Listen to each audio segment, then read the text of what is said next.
açım ilk baharımdan.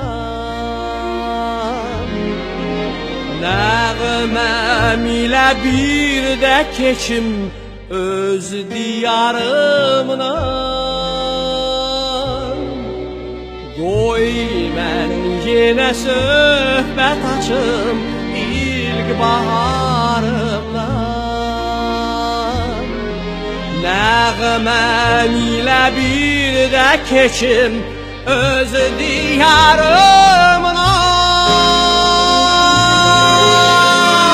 Bol bəhrəli Muğan düzü, Mil düzü, Şirvan düzü, gəl gəl deyir şən Azərbaycan.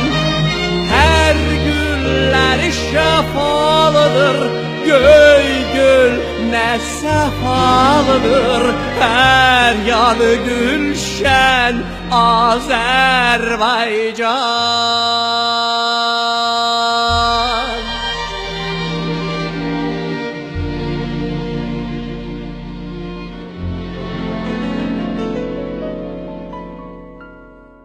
El qızları düzüm düzüm Kür qırağında, min gül açıb Gəncəmizin hər budağında.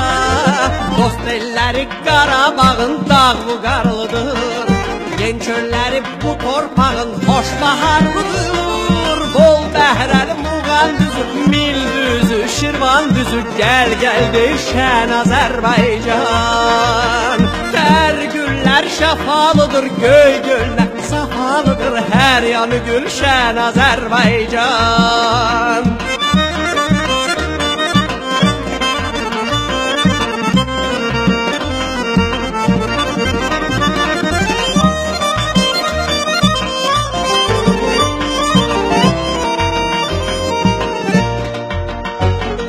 Hər damlası layla çalan göy Xəzərim var, hər ulduzu nəğməm olan min şəhərim var.